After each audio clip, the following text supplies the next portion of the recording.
Superman and Supergirl. This is Jason J. Lewis, the voice of Superman on Justice League Action. This is Mark Wade, writer of Superman Birthright. And you're listening to The Krypton Report. And you're listening to Krypton Report. Up in the sky, look! It's a bird! It's a plane! It's the Krypton Report! The All Things Kryptonian podcast, including Superman and Supergirl. We discuss games, movies, cartoons, TV shows, and comics. Find us on Facebook, Instagram, YouTube, and Twitter. Hello, everybody. Welcome to this special episode. So this episode kind of got lost in the mix here. This was some of the Batman special episodes that we were doing last summer for our 80th year of Batman, and this was actually a special one that was requested by Solomon. It did contain the Joker, so that kind of fell into our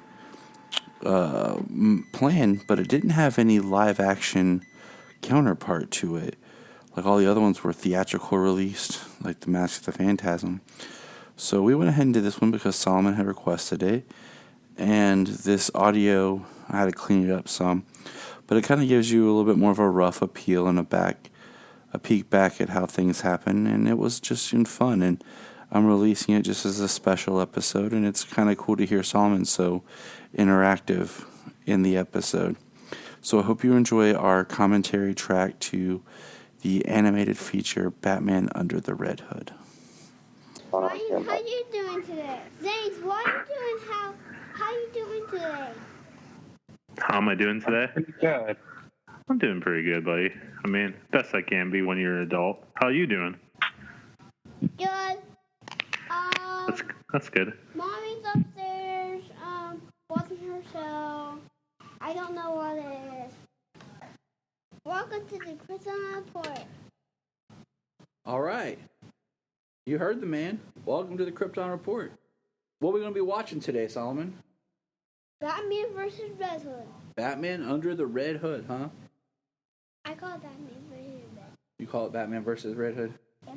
Okay. Now, Solomon, who all is here with us? Is it just me and you? Yep. What? Who else? Well, see you later, Tyler.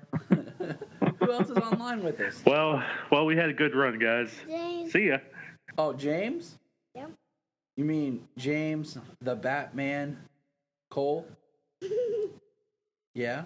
And who else? And Brian. Brian, Commissioner Gordon Bryan. What's up, guys? And you're Solomon Robin. And what's you? I'm Nightwing.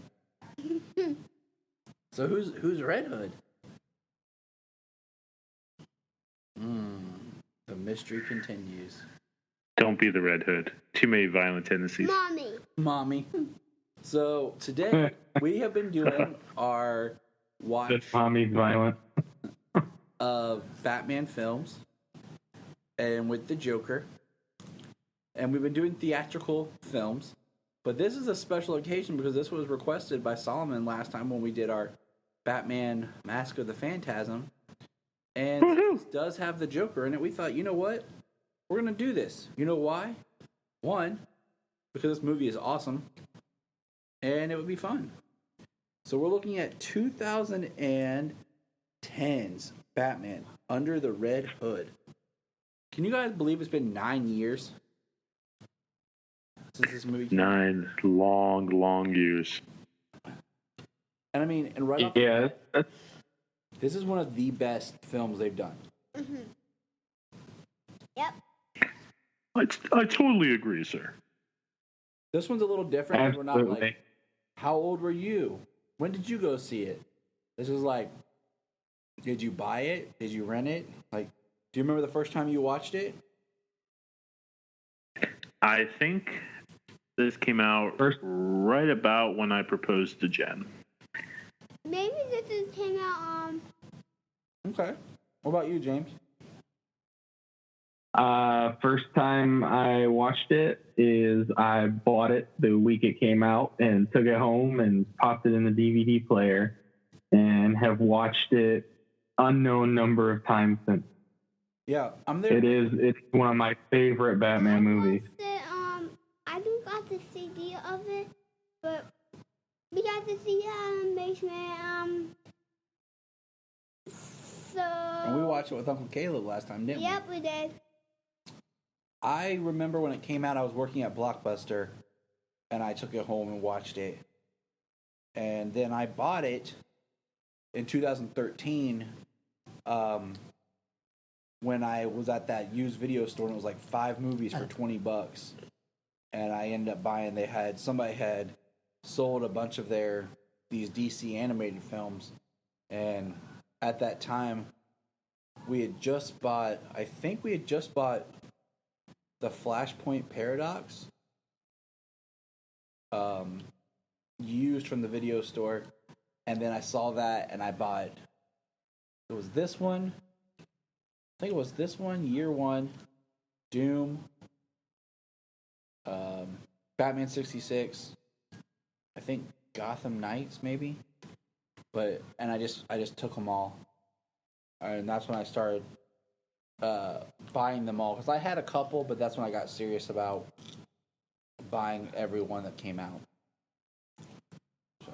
All right. Well, this is one I definitely need to upgrade to a Blu-ray copy, right along with my Batman: The Dark Knight Returns Part 1 and 2. I want to get the extended edition of both of them together on a Blu-ray copy. Hey guys. Solomon James is talking. Okay. So, yeah, I mean, Batman Under the Red Hood is one of the best. I mean, if you want to talk about like the 2 best Batman animated movies, you've got Mask of the Phantasm and you've got Batman Under the Red Hood. All right, go ahead, Solomon. I'm going to agree with you there. Do you watch the Big Bang movie? No, I don't think they've seen that one, buddy, because that one's more for kids. Okay? That's Ultimate Batman Monsters vs. Mechs, I think it is, that we watch. Yeah. Oh, is that like one of the Batman Unlimited? Yeah, Unlimited yeah. He loves the Mech versus Monsters, I think it is, or something like that. Or Mech versus Mutants, because it's got Bane in it. Solomon loves Bane. I do. Now, before we get started here, guys, how are you watching this, Brian? So I do not own a copy of this film because I'm a failure. No, I am watching this on DC Universe because that is the only way I can watch it at this time. So you gotta love our DC Universe. I do love my DC Universe. And then James, how are you watching it, buddy?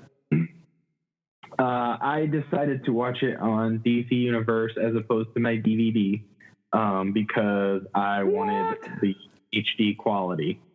Cool. I like when we do things differently. It gives us kind of a room to discuss maybe changes or anything in the film. Solomon and I are sitting here in the Cave of Solitude. We got our big bucket of popcorn, don't we? Yep. We got it. We got our movie and our TV here. And drink. We got our drinks, our juice and water. We're watching our DVD copy, and I have mine queued up right here, fellas, where the blue WB is starting. It's like the first second you see the blue of the WB sign. So I'm not when sure how I hit start. Yeah, it's when you hit start watching, it starts forming. In DC Universe, James, I'm on like 3 seconds in, and it's kind of making that W and B moving through. Yeah, I'm at 2 seconds. I'm at 0.02, and just the blue of that is starting to pop into frame. So. All right, mine looks like it's at 4 seconds. So. Okay. Mine's now at 10 seconds, saying Warner Premiere. Mine is 30 seconds. All right, let's see if we can get it all the same here. Okay. All right, I believe yours at 10. Right, yeah, mine's at 10. You're at 10 seconds? Yeah. It just says Warner Premiere 10 seconds in. All right, I'm at 10 seconds on DC Universe. All right, okay. Hold on, I'll tell you what I'm at. 10 seconds. Daddy, We're at 10 seconds. Yes. All right. you said you'll take us to the. You said you'd take us to the fair on the weekend. And you did it. You said on Friday, maybe we're going to be going to. Is that somebody's boy? That's James's boy, Jimmy. Hey, are you going up? All right. Just let me know when you guys are ready. Yeah, I'm here. My daughter came in. Yeah, anyway. Hey, Yeah, my She headed to bed soon. that's fine. You know how it is. That's why we do this so we can edit. and my kid he's just laying at my feet. I fed him a lot of cheeseburgers today, so he's having a pretty good day. All right. He's all passed out. You guys ready? We'll do 1, 2, 3, and on 4 we hit go. Here we go. Ready, everybody at home listening? We're at 10 seconds. Yep. It says Warner Premiere.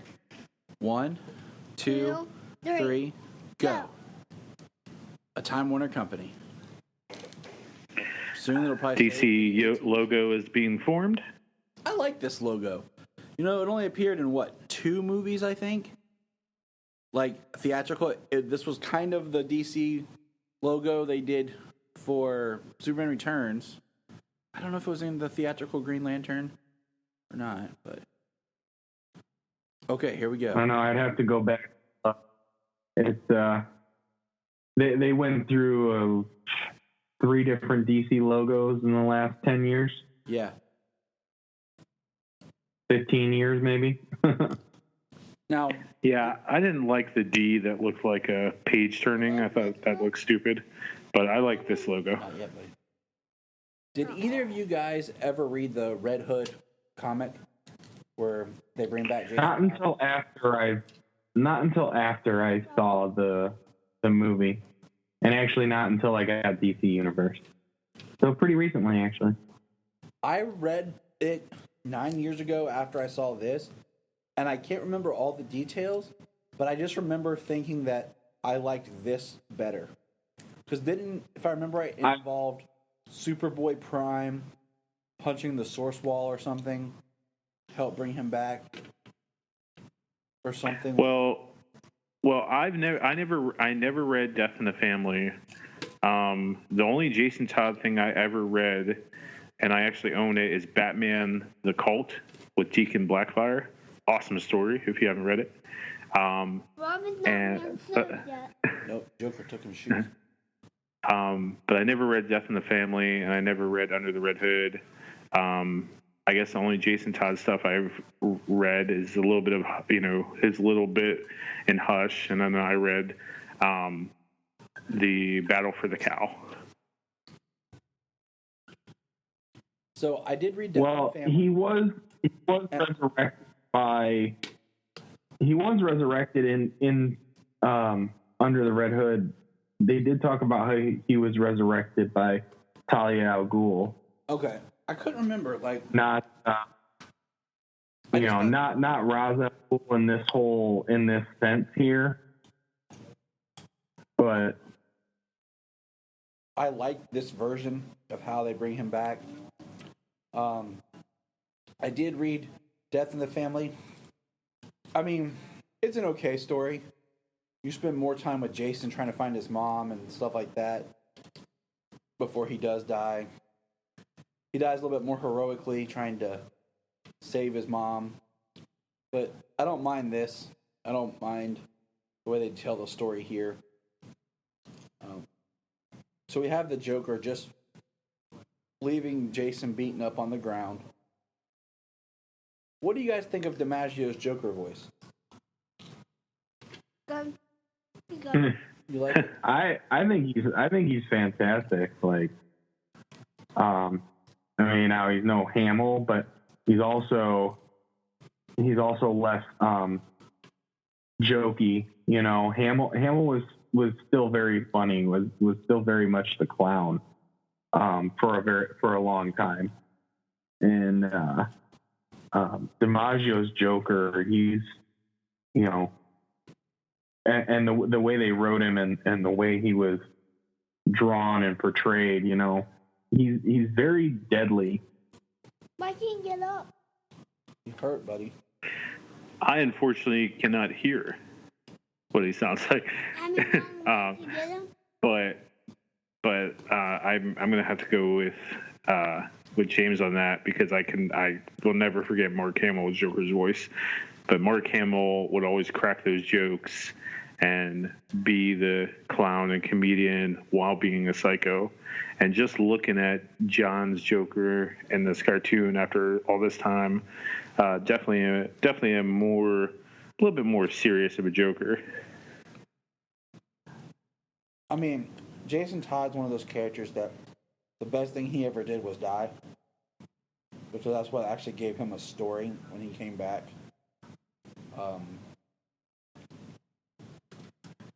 I think it's interesting the suit they put him in. It's very Red Robin Tim Drake compared to actually ever being a Jason Todd Robin suit. It's very Tim Drake, absolutely. It's just funny that nobody like. Well, I mean, pretty much since Tim Drake's inception, his suit has basically been the standard for the Robin suit. You know, before that, the Robin suit was still very circus-like and not cool. Not practical. Yeah, not cool, but not practical. You know, they, especially the farther you go back. I mean, you know, there's no way that a Robin could do something without a tactical, you know, be efficient without the tactical advantages of the suit, as well as the protection the suit provides. So definitely and it's kind of messed up though when you think about it, that Tim Drake, a lot of his aspects have reached back now to be included in Dick Grayson's story and in Jason Todd's story, because, you know, he was created at a different time where he needed to have these things. Yep. But also now it's like it has to be reached back because the other Robins couldn't have existed or been effective without these things. So, but then Tim Drake always gets skipped over for Dick Grayson and Jason Todd and then Damian Wayne because he's now Robin. But you don't get to see Tim Drake and a lot of his stuff, his costume, his computer skills. Yep. His detective skills, even his bow staff have been reached back and given to previous Robins, and then he's completely skipped over. But his important things are what's being used. And then they gave him the Red Robin moniker. And now let me ask you guys this. Yeah. Well, I do want to say, like, that is another thing that is something that does bug me too. Like, Tim, I don't think Tim has got any interpretation in these comic movies, cartoons at all. Like, I don't know. The New Adventures of Batman. He was in New Adventures? Yeah, he was kind of an amalgamation of Jason Todd and Tim Drake, but he was Tim Drake. And then you have Tim Drake. That would be it then. He shows up in Young Justice. Okay. Yes, he does that as well. And then, let's see. But the fact that Young Justice has kind of a real-time thing, a real timeline going on, you actually get a Dick Grayson Gressick from 13 years old. In season 3, you get to see, you know, 2 other characters, but also you get to get Tim Drake 5 years down the line, where they have a hologram memorial for Jason Todd, and then Tim Drake is the Robin at that time. Oh, okay. All right, so here we go. The Redhood first shows up, shooting the table where a bunch of mobsters are, drug peddling scumbags. Red Hood here, voiced by Jensen Ackles. For those who don't know who Jensen Ackles is, I feel sorry for you. But that's the man Dean Winchester. Or for all you Smallville fans, it's Jason Teague. Yes, sir.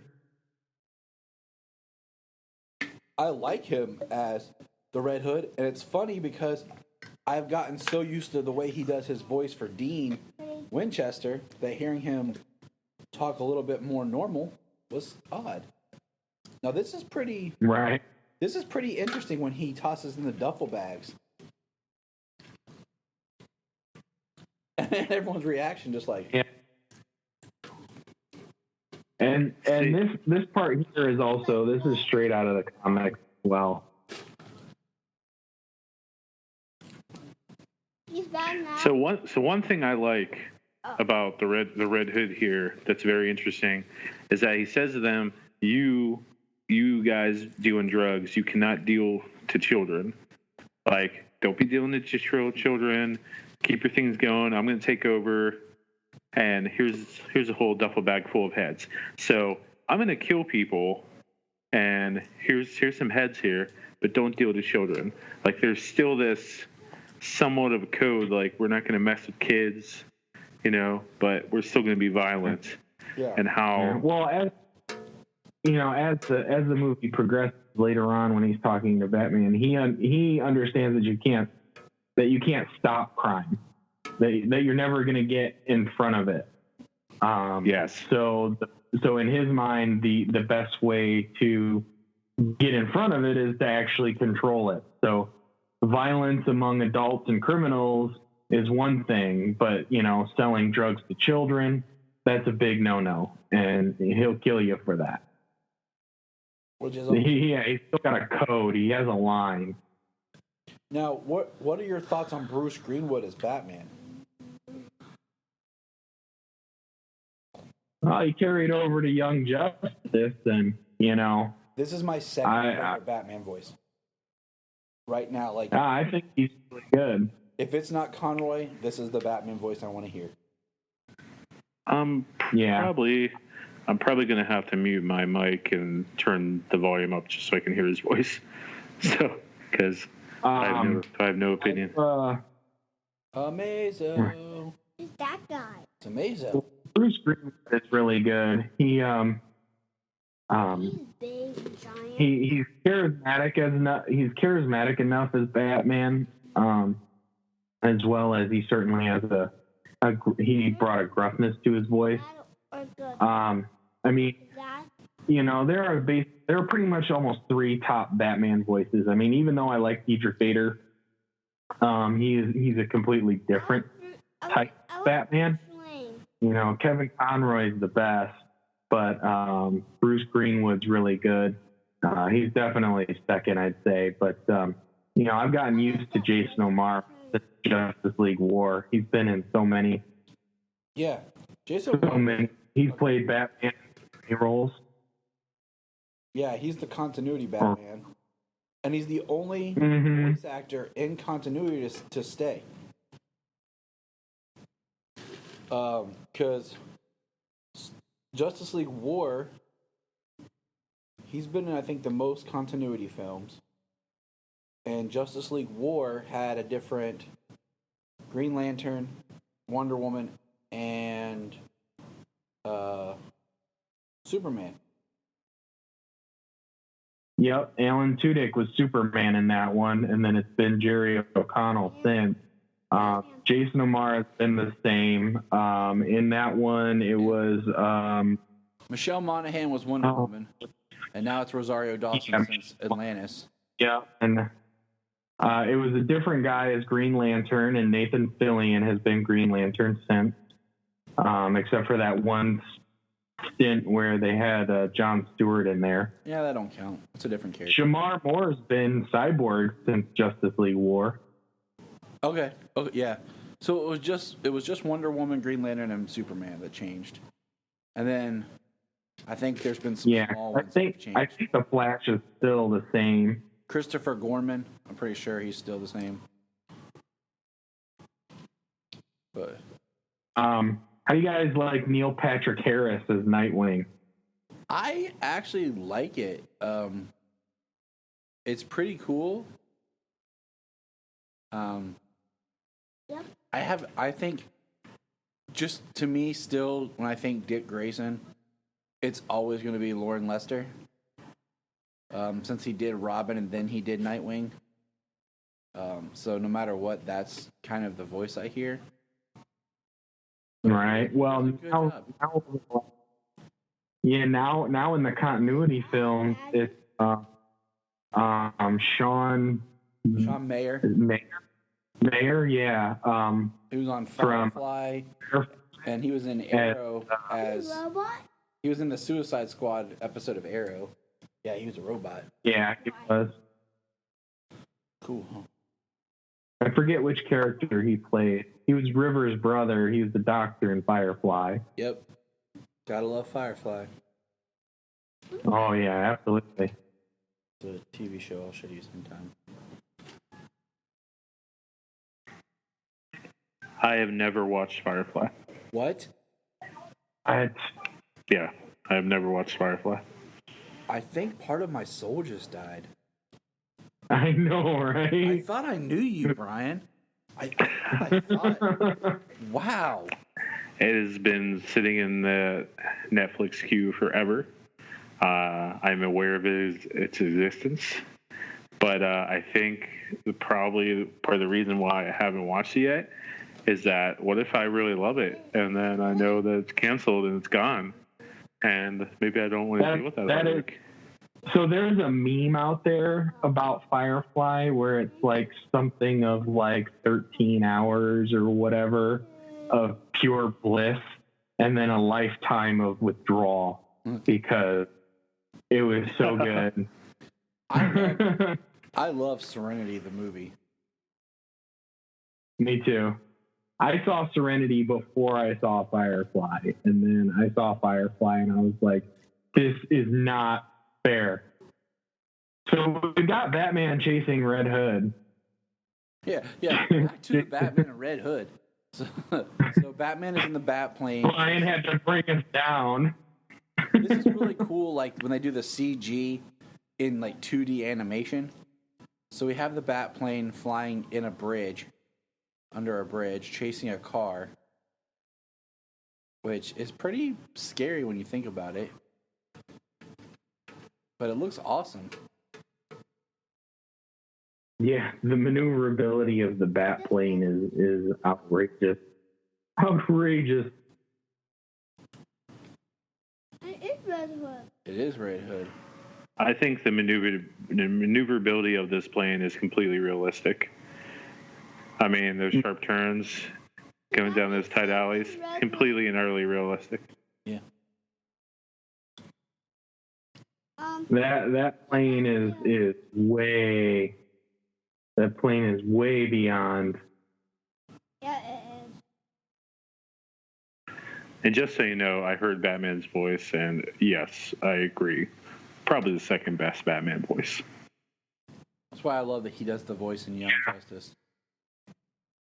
Yeah, he's very good. He does the dramatic part of Batman really good, which is why in this movie, him being Batman with the emotion that is in this film, the way he feels that he failed Jason. Yes.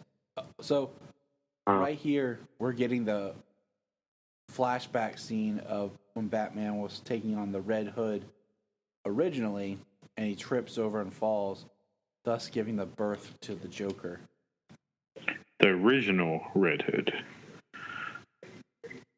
And now, yeah, the new Red and how it all comes full circle.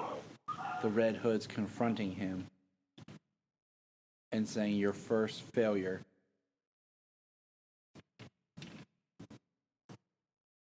Calling it perhaps his greatest failure, but not his final failure. Alluding to Batman feeling like his greatest failure is the death of Jason.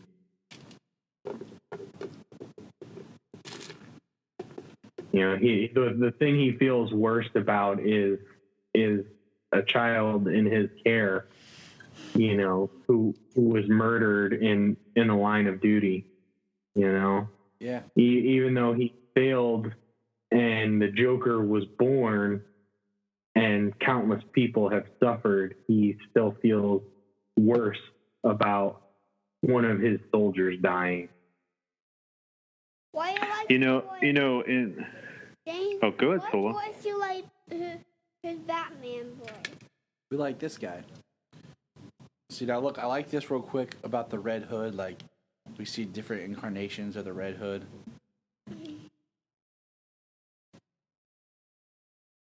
The crazy thing about Jason Todd is that now before Crisis, Jason Todd, his parents were just like dicks. They were circus performers who ended up being killed by Killer Croc. And people liked that Jason Todd. That was the then thing. Lo and behold, what's that? It wasn't until he died that he actually got some originality when he came back. Like, he was just basically cut and paste. Cut and paste, Dick Grayson through and through. And then they tried to give him like the rough kid from the streets. Yeah, just stealing the tires off the Batmobile. My mom's a drug addict, and people didn't like it. And DC's like, okay, call in to this number, and let's see who wants to kill Jason Todd. And he was ready to be killed. So that's kind of one of my favorite lines that comes from just the interactions with Nightwing in this.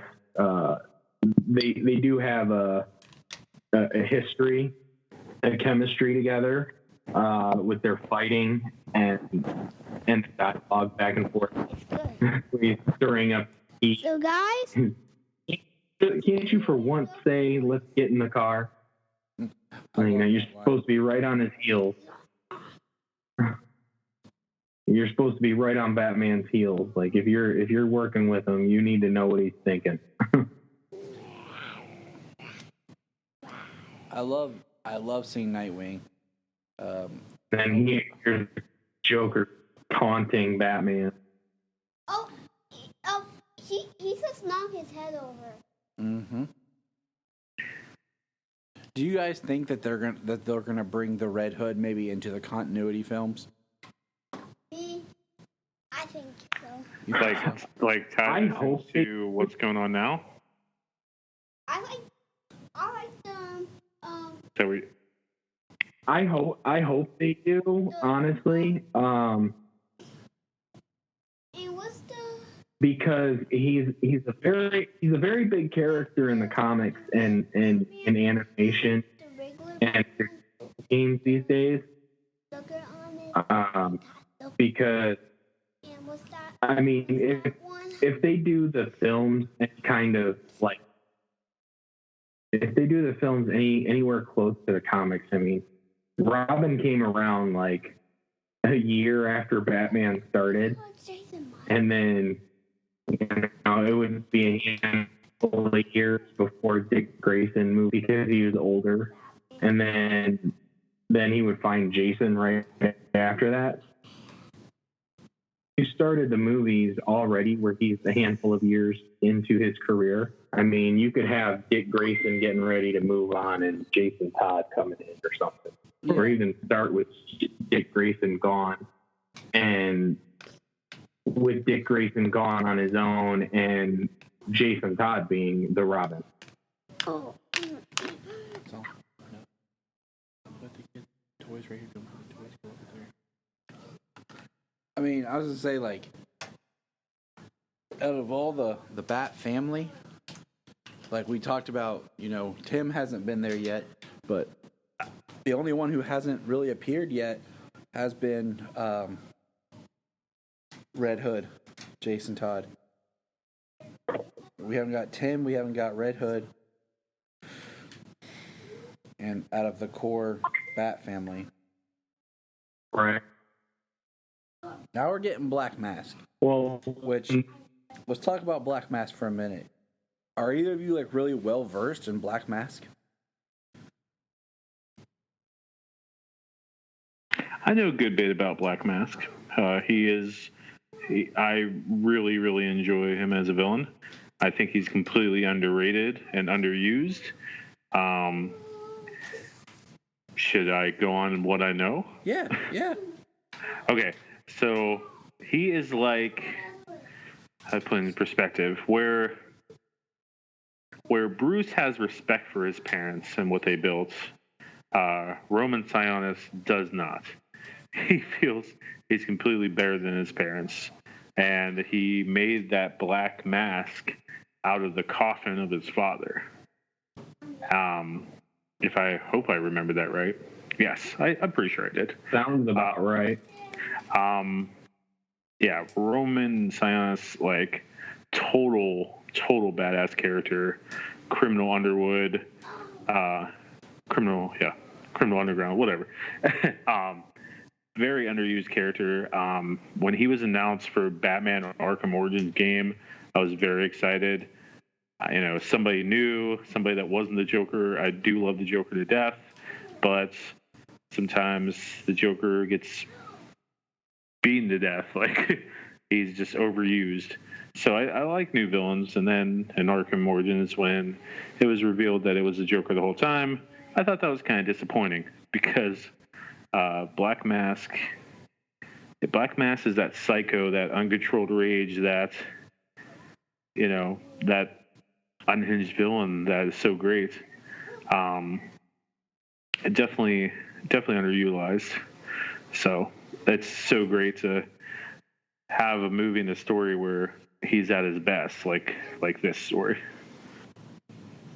So we just got Dick shooting a grapple gun, trying to take down Red Hood in a helicopter. Yeah, it's like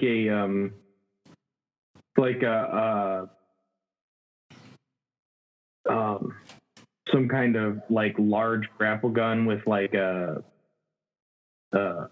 electric disruptor of some sort to disrupt the controls of the helicopter.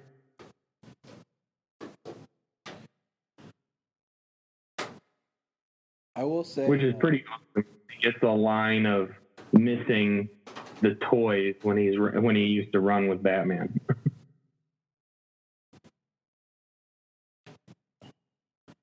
I do think I like that Dick Grayson's so prevalent in this story because the first book I ever had where I learned that there was a Jason Todd was a book, and I still have it, where it's Jason Todd beat up as Robin and Nightwing's descending from the skylight. It's an issue of Batman, and it's the first book I read where I told a little bit about the story of who Nightwing was and who this Robin was. I just remember being like, oh, okay. So this is what's going on in Batman. There's a new character.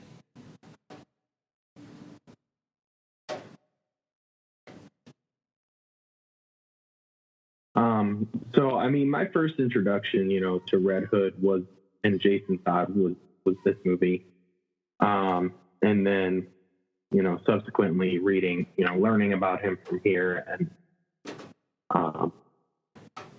reading and trying to catch up, learn some stuff.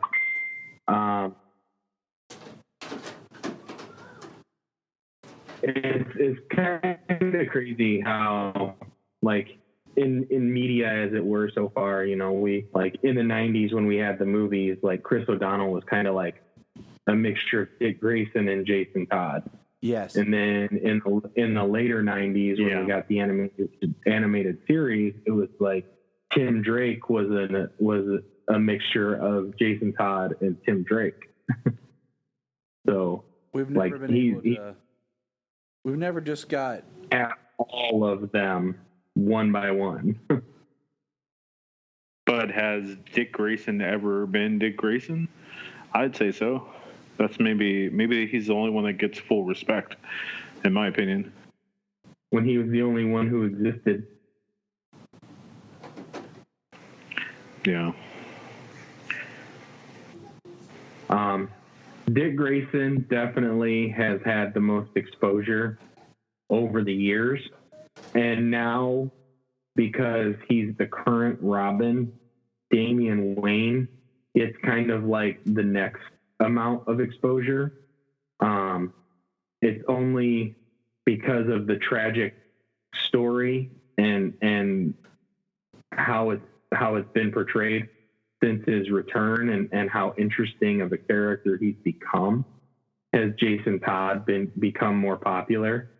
And it kind of leaves Tim Drake in the wind, you know. He's the last one. So who would you guys say is your favorite Robin? Hold that thought real quick. I just want to say this is where Nightwing and Bruce are discussing the video footage of Red Hood. Got to make sure we do it's Red Hood. And you know, him cutting the ankle line and what that means.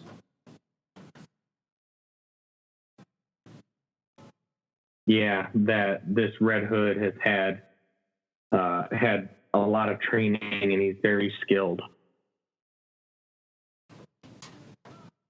Which, you know, we kind of didn't. We've been talking over it, but the chase scene when they're chasing Jason across the rooftops, when they're chasing Red Hood across the rooftop. Spoiler, since it's already given away. He's very impressive maneuvering.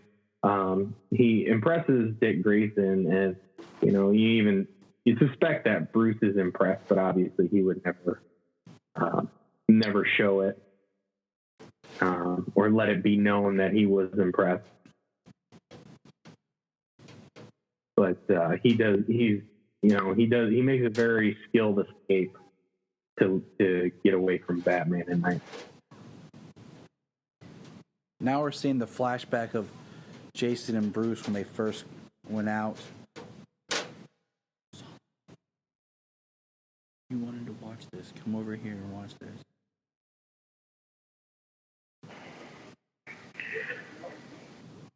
Which this is, and that right there, it shows Robin, Jason Todd cutting the line before it goes taut. Kind of a reference to what he had done to Batman.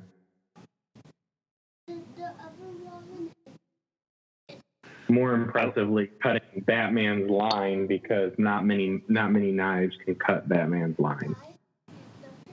At the beginning, and then we see him a little bit older. I love how they cut that. I love how they transitioned that.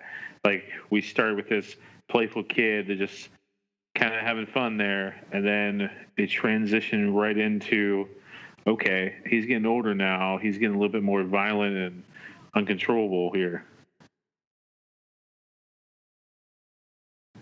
And this is kind of like one of their fallout. And you're seeing him discuss how he just doesn't care about the lives of those people.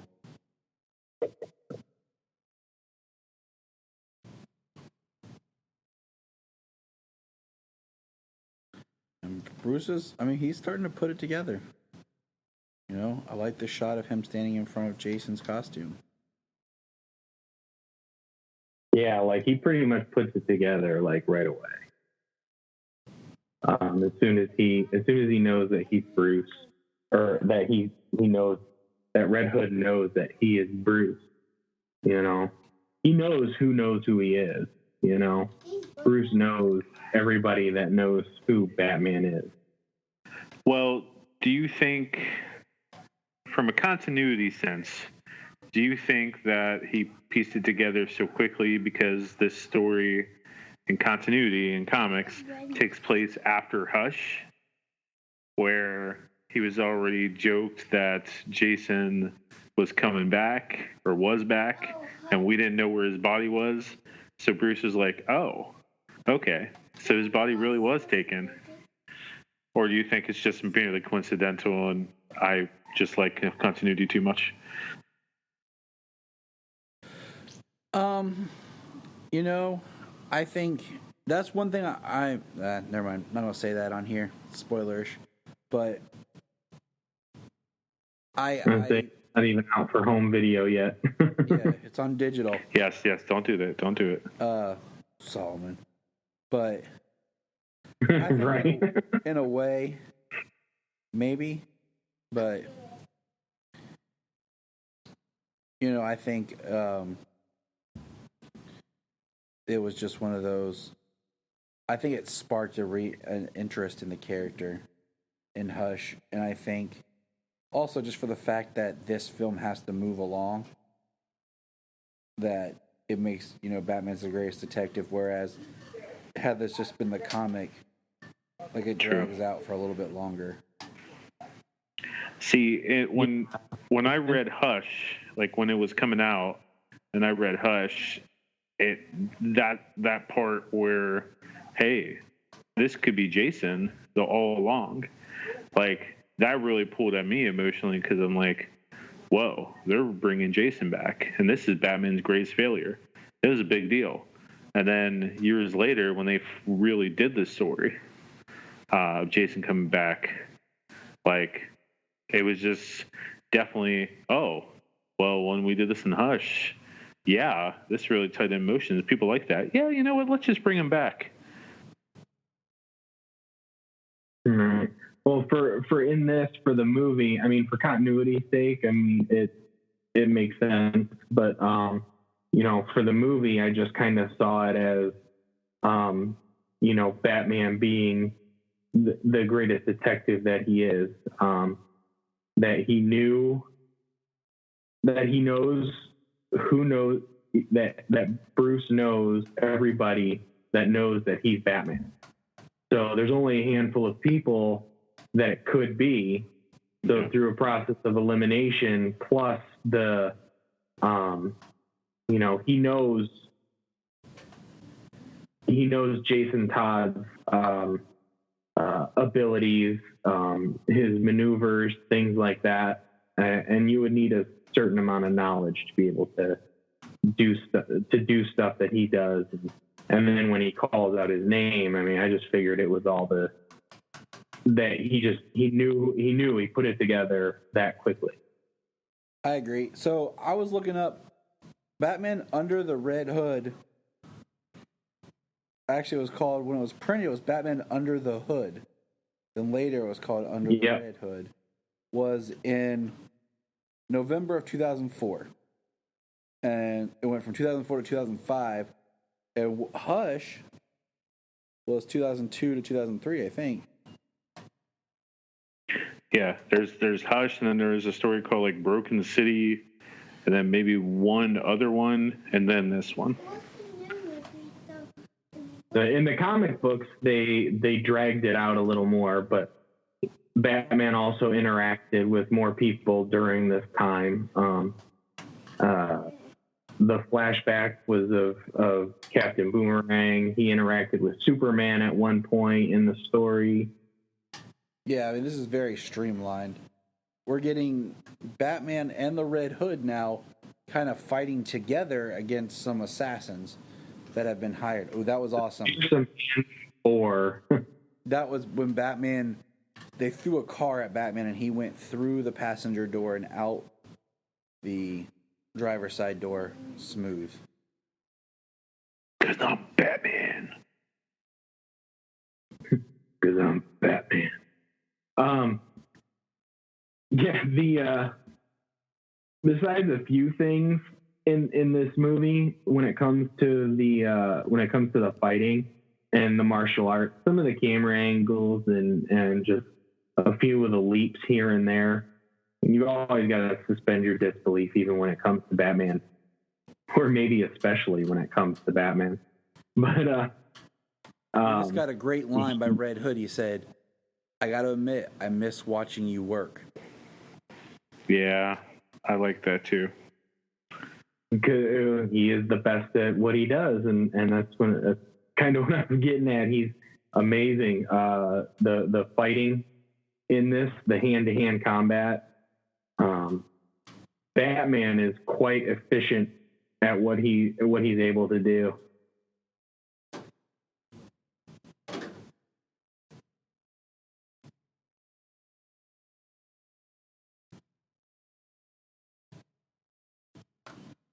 Boom. I like how just Red Hood has a dang. The electricity just blew that dude's head up. Mm-hmm. They're all assassins. Wow.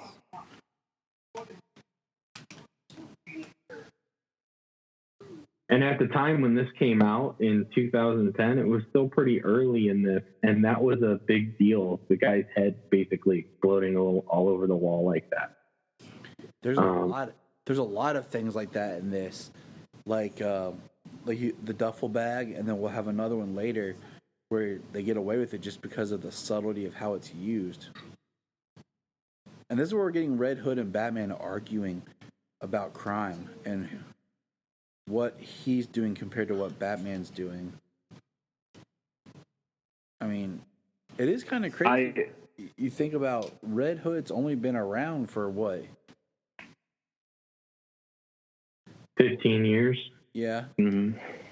It's not. I love the line that Red Hood says to him.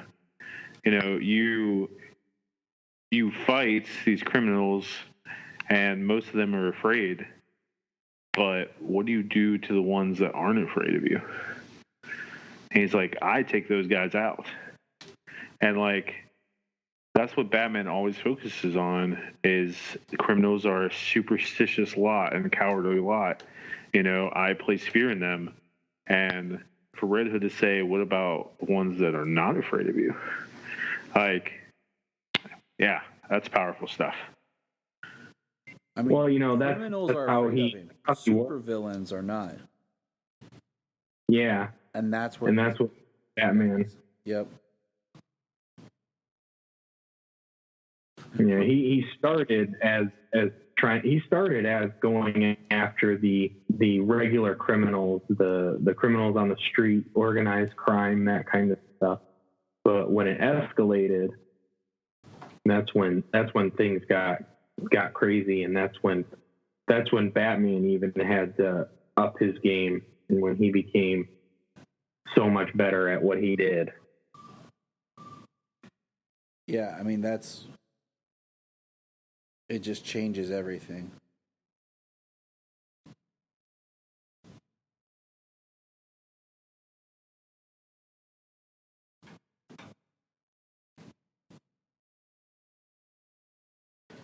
I like we're here we are seeing good old Black Mask beating up on his people. Right. And there's nothing they do but stand there and take it. Yeah.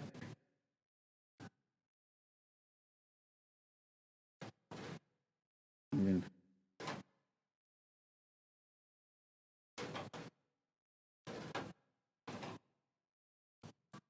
I am interested to see what we get with our live action Black Mask coming up in Birds of Prey. Oh, we're gonna go there. Betrayal, but I'm interested in the betrayal, but I'm definitely excited to see what Ewan McGregor does. I mean, I have no doubt he's going to be good, but I just wonder what their portrayal is supposed to be. I just love Ewan McGregor, so yeah, I'm gonna love it no matter what because of that. But depending on, perhaps the accuracy, maybe, we'll see where that lands. As long as Ewan McGregor as Black Mask has the high ground in the movie, I think I'll be okay. He'll never be defeated. Never mind. can't be defeated if you have the high ground. Never mind, you're not getting it.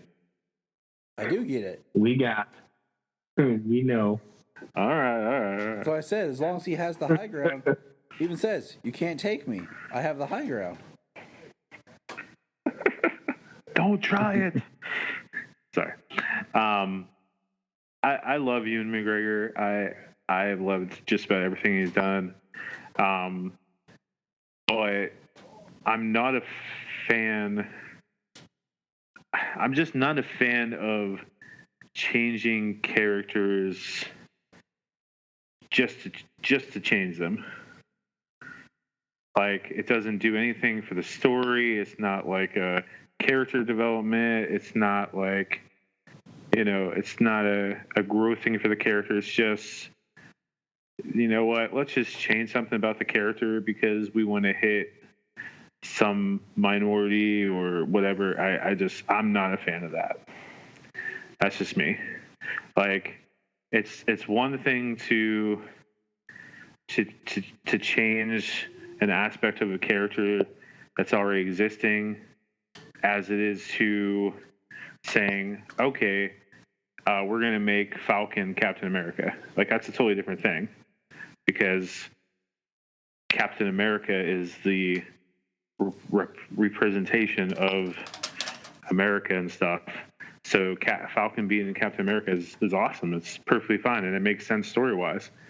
But, like, just changing little aspects of characters just to change them, I'm just not a fan of. That's just me. So we have Bruce opening Jason's coffin. Him and Alfred with the backhoe. Yeah. Did you call it a bat hoe or a backhoe? Anyway. Yeah. Black Mask's people broke out the Joker from Arkham Asylum right before that. It's because it's a dummy. It's a mannequin, Solomon. And Bruce Greenwood's performance. Yeah, Bruce Greenwood's performance right here. Like, he's mad. I mean, the emotion he goes through, he is steaming.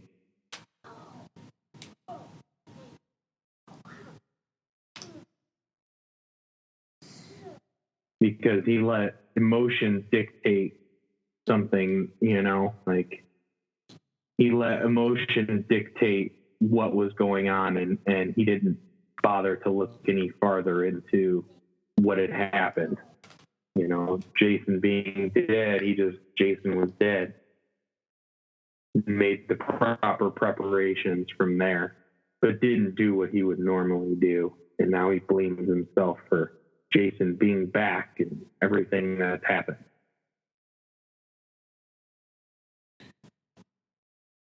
Here we go. The Joker eating chips and choking and asks for water. Never give the Joker anything.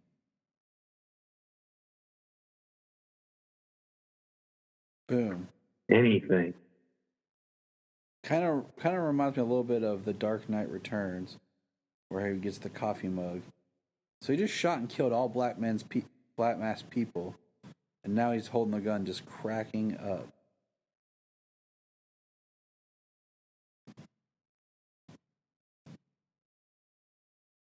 I like John DiMaggio's laugh. I thought his Joker was really good. Joker kind of had taken a turn. He had been really funny for a long time in a lot of media, especially and stuff like that. He'd been the clown, But once Heath Ledger's Joker came out, and then the Arkham games started coming out, the Joker was able to be scary and dark and violent and good at what he, and he was able to kill people and take people head on. And here we have Batman attacking Ra's al Ghul. Just straight up attacking.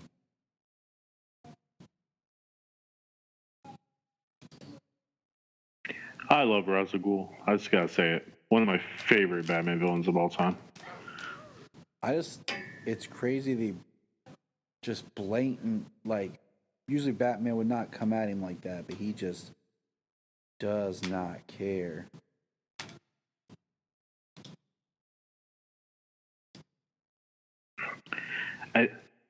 This version of Ra's al Ghul that you've seen this version across a lot of mediums. You've seen this version in the comics, and you've seen this version in animation and stuff like that, where he's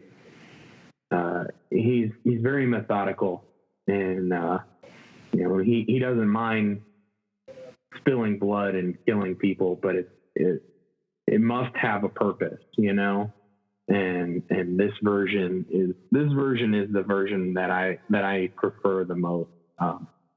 When he's going crazier and crazier from the Lazarus pit, things like that, it can kind of get a little bit like that version just kind of, that one doesn't resonate more. So this version, when he's very intelligent and he'll do what he needs to do, I like this version.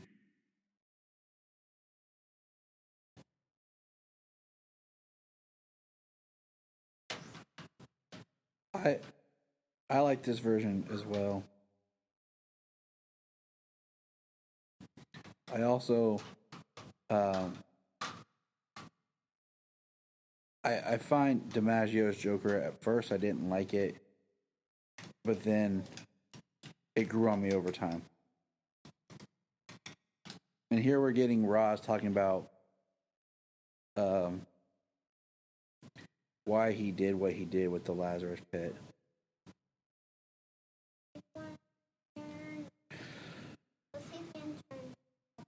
He's going to turn back. Yeah. Speaking of DiMaggio's Joker,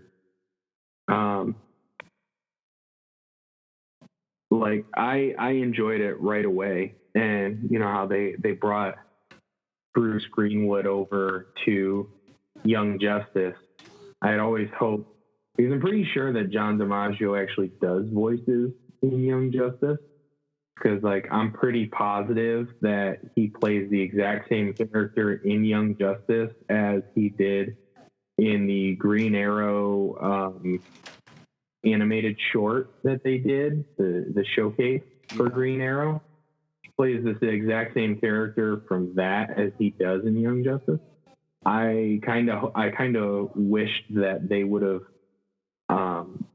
let DiMaggio be the Joker in Young Justice as opposed to Brent Spiner, because they only had him in one episode, and honestly, probably the worst Joker. I agree with you completely. I did not like Brent Spiner's Joker at all. I didn't feel like he was creepy, but that wasn't like Joker, because there has to be a playfulness to it as well. He's like an emo Joker or something. Yeah. It just didn't, I don't know, it just didn't feel right. Which Joker are you talking about, guys? I'm sorry. Young Justice. Yeah, I'm not far enough, I guess. I'm almost done with season 1. Yeah, he's in season 1. Yeah, with the I just watched Injustice Society.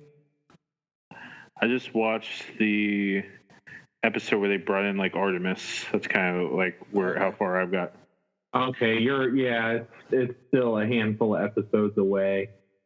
There's an episode where they go to the swamp to deal with the Injustice Society, and it's like Count Vertigo, Wotan, Black Adam, the Joker, Poison Ivy. Okay. It's a very good episode, and when you look at the levels of the characters and who's doing what and where they're at, it's actually very good. Just like the entire show is written extremely well. Yeah, I've been very, very impressed with it so far. what's amazing about that show is things from episode 1 still carry over through season 2 and beyond. Like, it's fantastic. It's a very, very well written show. Well, as a man that loves continuity, my kind of thing. So Ra's al Ghul just finished up his story to Batman about the night that he put Jason's body back in the Lazarus pit and what happened.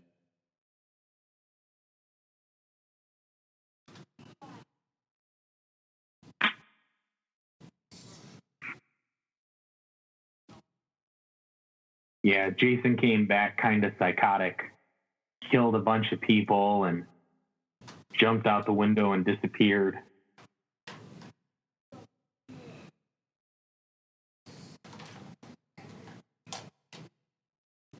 Because at that point, Roz had never brought anybody back from the dead. Like, he had never been brought back from the dead. He'd probably been brought back from fatal wounds, but he'd never been brought back from the dead. At least in this version, in this comic.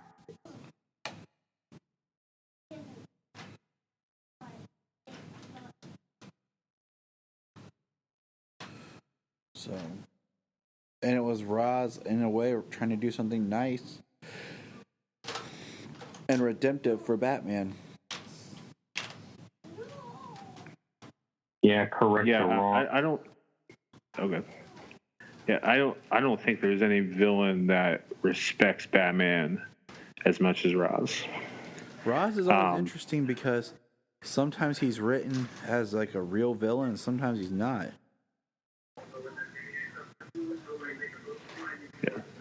Yeah. I was just reading the other day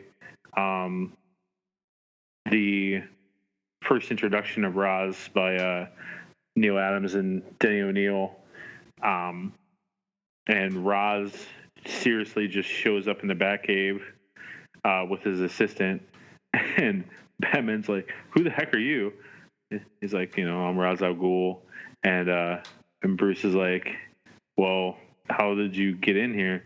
He's like, "Well, I detected that the Batman would have to be someone very wealthy that could afford these toys, and I just put 2 and 2 together." And Bruce just takes off his mask and looks at him and says, "You know what? I guess that's going to have to be a plot hole or a little hole I'm going to have to plug real quick."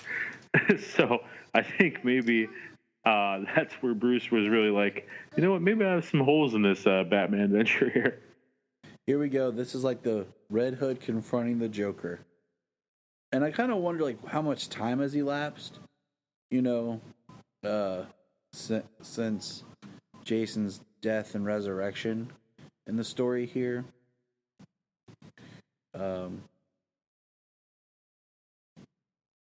Right. I'm not sure if they talk about like how many years it's been since Jason died. They don't. And there's no sign of Tim yet or anything. Right.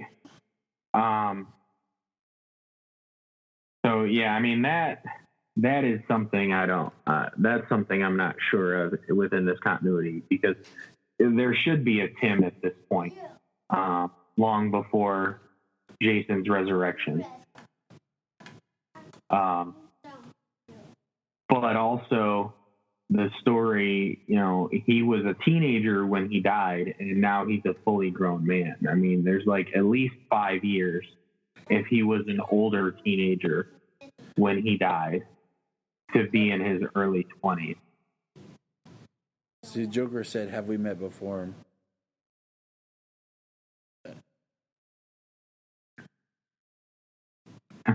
John DiMaggio's Joker, there's a couple of points in this movie, like on the bridge here, he had a line and I missed it. I love it because I laughed so hard. But then also later on when he's getting beaten by him, there's a couple of times in this movie where John DiMaggio's Joker actually backpedals. And you don't see that very often. Like they actually strike a chord in him. I like this right here where Joker sets the people on fire and the Red Hood doesn't move. And then Batman has to stop and put out the fire. And then he's trying to get the Joker out of there, which is interesting because it goes back to our ongoing discussion about should Batman have killed the Joker, or maybe not have always saved the Joker. Like, that's like his ongoing thing.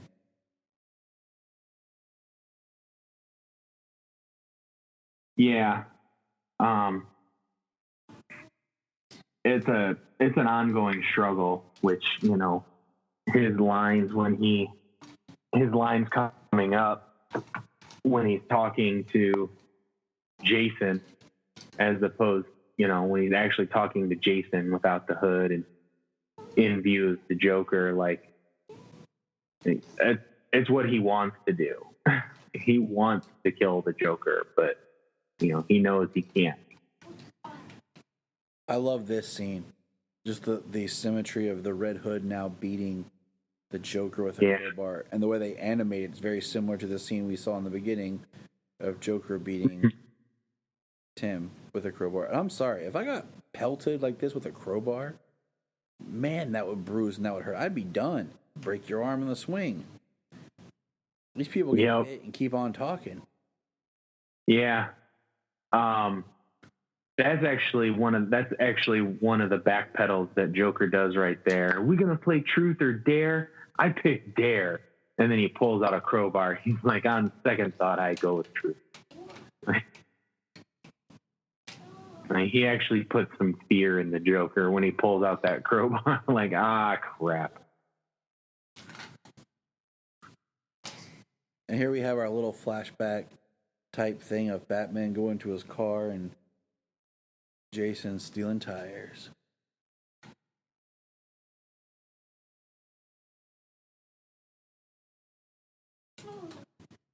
I want to know, the Batmobile didn't have, something blocking where you couldn't get into the tires? Like, that surprises me. The lug nuts are protected. Well, I think that's why he was impressed by Jason. The fact that he could get the tires off the Batmobile. Because I don't think anybody just could. You know what I mean? Yeah. I think that's one of the things that impressed him. I love that right there. Batman and Red Hood fighting and the rockets on the dumpster.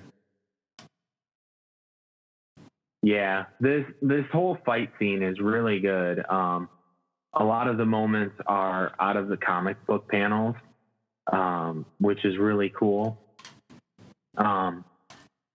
It's actually in the comics, like during this fight is the reveal, but this fight actually doesn't go into the very end. The fight is a little earlier on but it's the reveal that he is Jason.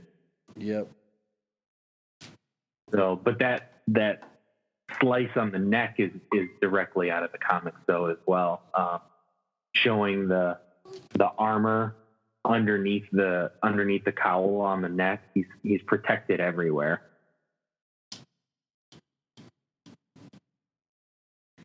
I like the hood, like just how it does right here. There it is, Jason. Well, how it opens up and he takes it off. Oh, that's the really good one? Yep. Why is it supposed to really good? What, buddy?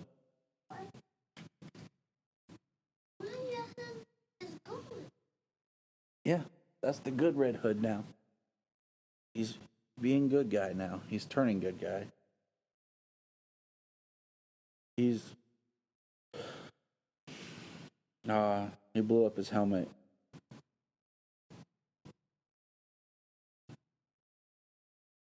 Why? Distract him. Oh, he's gonna get his other helmet? He will, but it's not in this one. Intimidation and murder. Not in this one? Nope. This is him and Batman fighting it out.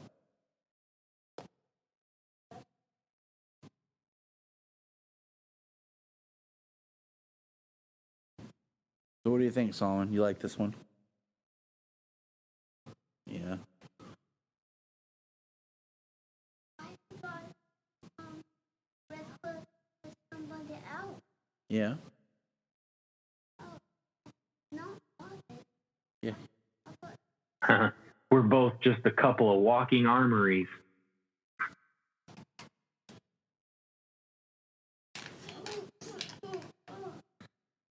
That must be one hell of an accelerant to light his jacket on fire in the rain and keep it burning. Yes. He just pulled like a Jason Bourne window jump. Yeah. This part here in the bathroom, though, this is my favorite part of the whole thing. Yeah. Where like enough, it's over. And he just starts laying into him. He's angry. You want to be, yeah. He's like, you want to be me, you can't be me, not like this. But the beating he gives him, Jason should be bloody and bruised and beaten right now. The beating that he gives him in this bathroom.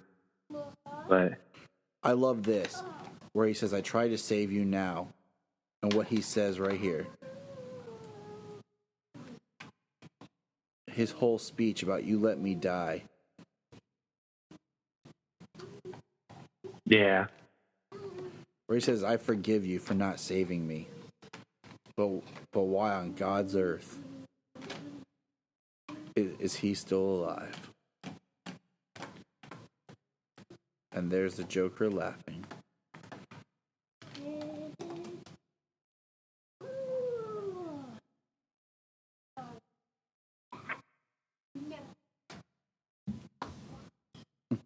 We get one of me and the kid, then of me, and then one with the crowbar. What was and that? then one with the crowbar. And then this is where he backpedals again. When you'll keep your mouth shut or I'll put one in your lap first.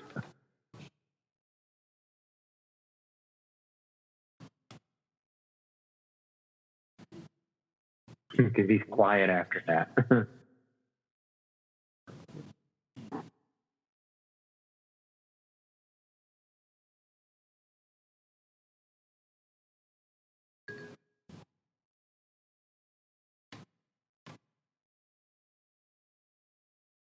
You don't think you've ever understood.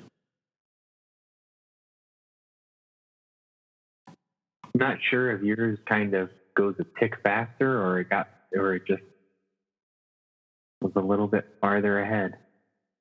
I don't know. Maybe it's the speed of the streaming versus the No, TV. God Almighty, no, because that's what just be too damned easy.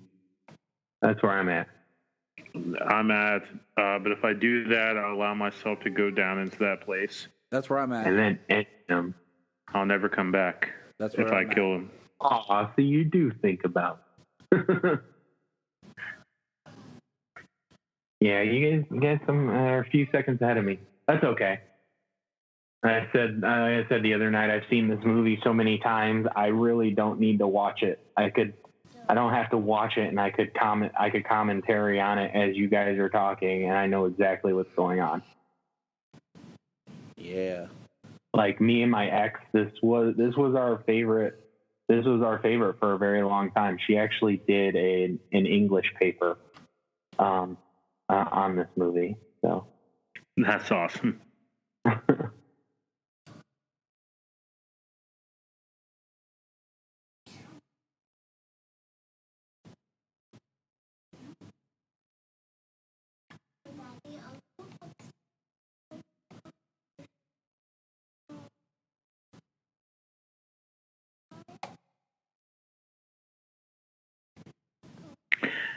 We'll see. You know, I would have really liked if they had Jason blow his brains out.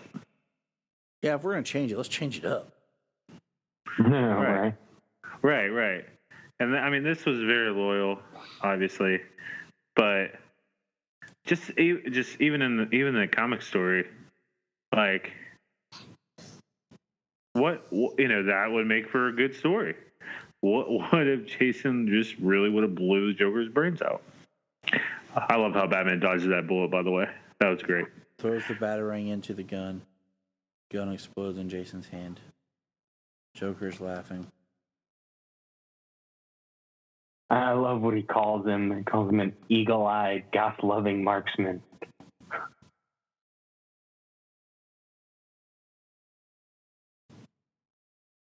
He managed to find a way to win, yet everybody still loses. Man. 20 seconds seems like a long time.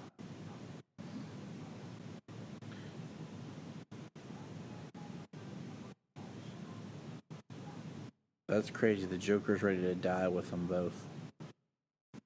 That's funny. I know he calls him an eagle-eyed, goth-loving marksman. I hadn't even got to that part, and I got it word for word.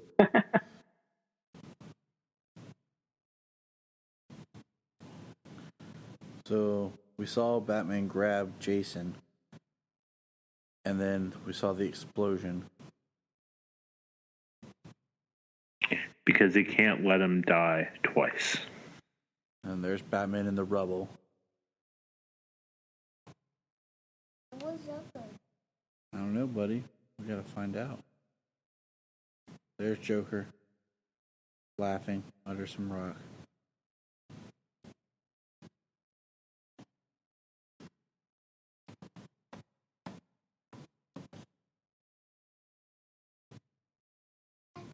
Like, with Joker being the closest to the explosion and him grabbing Jason, like, he got Jason out of the way, but, they were all caught in the explosion, but Jason made it out.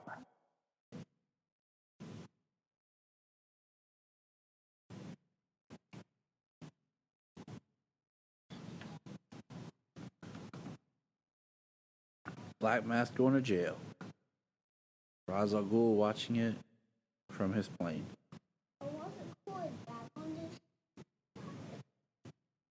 And of course, they say that the guards implicated in Joker's escape and Black Mask conspiracy were murdered in the jail. So we have Batman looking at Jason's costume, and Alfred walks up behind him. He asks him if he'd like to remove the costume. Batman says no. Doesn't change anything. That's cold. Think about it, that's really cold. He still blames himself for everything that's happened. He still blames himself for the way Jason is. And then here we get failure letting him die. We get Alfred's flashback. And this is a gut punch for the end of the movie. It gets me every time. I tear up every single time because this kid is so happy. And even Bruce is happy. Yeah. He's smiling.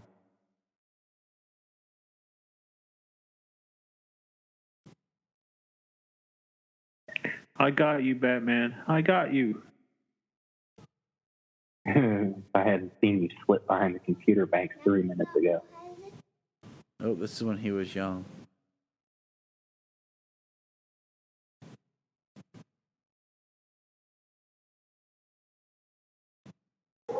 This is the best day of my life. And then